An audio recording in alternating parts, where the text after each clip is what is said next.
Halo para pedagang dan investor yang budiman. Layanan analitis dengan Anda Guru Markets. Mari kita mulai dengan ringkasan data untuk perusahaan. Jika tertarik, Anda dapat menjeda videonya. Anda dapat dengan cermat mempertimbangkan semua parameter organisasi yang diteliti. Sekarang kita akan menganalisis kinerja perusahaan saat ini PCB Bancorp, ticker PCB. Ulasan ini dibuat berdasarkan informasi terkini pada saat 4 April 2025. Menurut klasifikasi Guru Markets, organisasi PCB Bancorp termasuk dalam subkategori Ban Klasik. Analisis ini diikuti oleh 249 perusahaan yang sangat representatif. Kita akan melihat tabel pesanan di akhir video ini. Hasil keseluruhan bagi perusahaan adalah sebagai berikut, 7 dari 10 poin. Rata-rata untuk subkategori adalah 1,1 poin. Jika Anda melihat secara luas, di pasar A secara keseluruhan, kita dapat mencatat bahwa hasil rata-rata pasar secara total adalah 1,9 poin. Terhadap peringkat 7 poin untuk perusahaan PCB Bancorp. Membandingkan dinamika harga saham perusahaan PCB Bancorp dan perusahaan subkategori. Kita melihat bahwa selama 12 bulan saham perusahaan PCB Bancorp menunjukkan perubahan sebesar 11,1%. Terhadap perubahan harga pada subkategori 13,2%. Ini jelas tidak menunjukkan apapun, tetapi fakta ini harus kita perhatikan. Kapitalisasi pasar perusahaan PCB Bancorp diperkirakan mencapai 0,25 miliar dolar. Dengan kapitalisasi pasar subkategori sebesar 1,168 miliar dolar. PCB Bancorp menyumbang 0,022% saham dan merupakan salah satu perusahaan yang sangat kecil di subkategori tersebut. Kapitalisasi neraca perusahaan adalah 0,29 miliar dolar. Dan kapitalisasi subkategori adalah 1.007 miliar dolar. PCB Bancorp merupakan bagian sebesar 0,029%.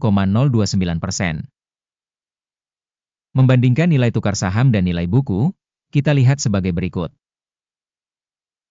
Membagikan PCB Bancorp pada subkategori penilaian kapitalisasi pasar sebesar 0,022%.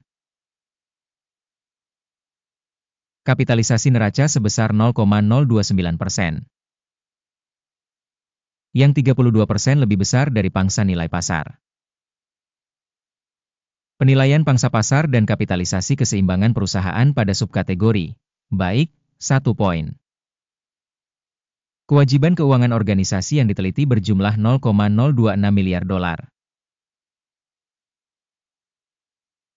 Kapitalisasi utang terhadap buku adalah 9% dari modal. Hasil pada tingkat utang perusahaan, sangat baik, 2 poin. Rasio harga pasar perusahaan terhadap keuntungannya adalah 10,1. Rata-rata pada subkategori adalah 12,8, 21% lebih rendah dibandingkan subkategori. Penilaian nilai pasar suatu perusahaan terhadap keuntungannya dibandingkan dengan perusahaan pada subkategori, baik, 1 poin. Laba selama 12 bulan terakhir adalah 25 juta dolar. Pendapatan masa depan selama 12 bulan ke depan diperkirakan sebesar 31 juta dolar. Ini 25,5% lebih tinggi dari angka saat ini. Penilaian perkiraan keuntungan masa depan dibandingkan dengan subkategori, baik, 0,5 poin. Rasio harga terhadap pendapatan perusahaan adalah 1,3. Rata-rata subkategori adalah 1,5 dan ini 13% lebih rendah dibandingkan rata-rata subkategori.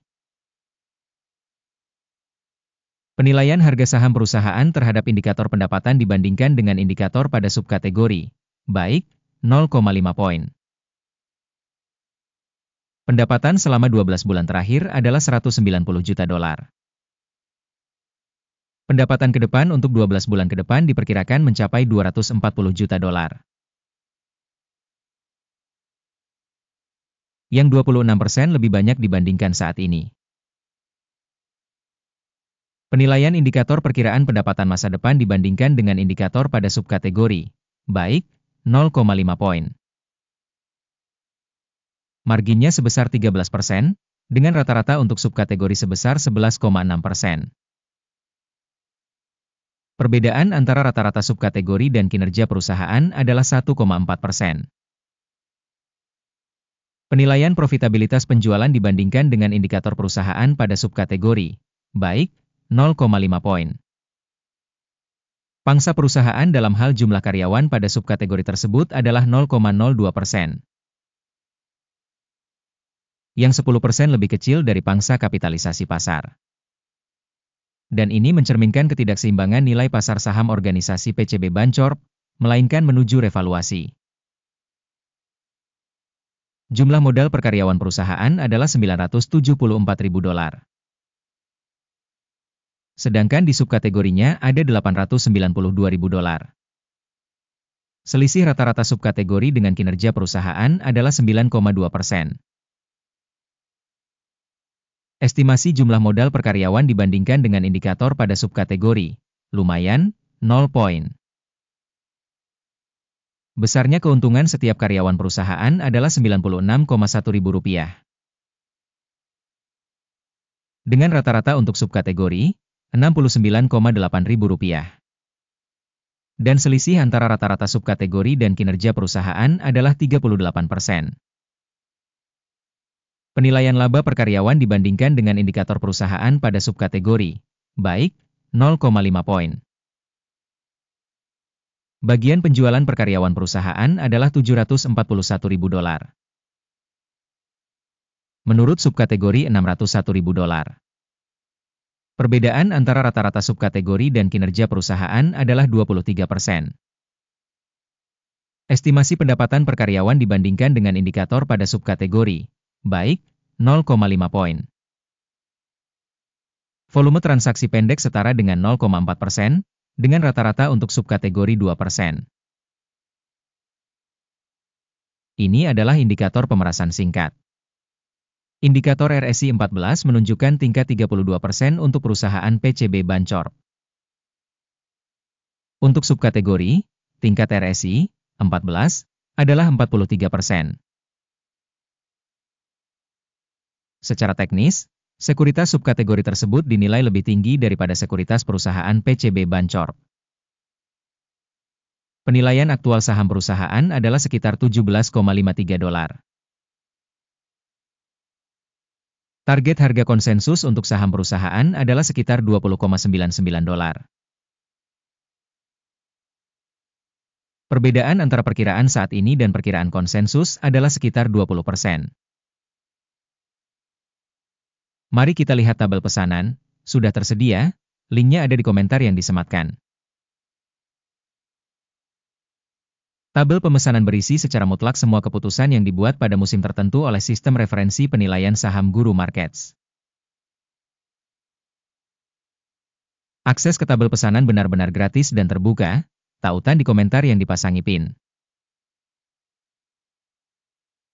Berdasarkan analisis saham PCB Bancorp. Sistem penilaian informasi dan referensi Guru Markets keputusan berikut dibuat. Membuka kesepakatan beli dengan harga $17,54 per saham. Kesepakatan itu dibuka karena perusahaan tersebut memiliki rating yang cukup tinggi. Penilaian organisasi didasarkan pada model penilaian, indeks AKIM. Take profit ditetapkan pada pukul 19.07. Stop loss ditetapkan pada pukul 16.01. Jika order tidak ditutup dengan take profit atau stop loss. Kemudian order tersebut ditetapkan secara mandiri berdasarkan hasil sesi bursa pada tanggal 4 Mei 2025. Atau pada hari kerja terakhir sebelum tanggal tersebut. Jantung, CLBK, akan menjadi order jual penyeimbang. Video pesanan saldo akan atau sudah dipublikasikan di saluran ini. Dalam hal menutup salah satu pesanan, utama atau penyeimbang. Pesanan lain ditetapkan pada harga saat ini. Terima kasih banyak kepada penonton yang telah menonton video ini dan telah menggunakan sistem informasi dari Guru Markets. Kamu adalah kelompok yang paling keren.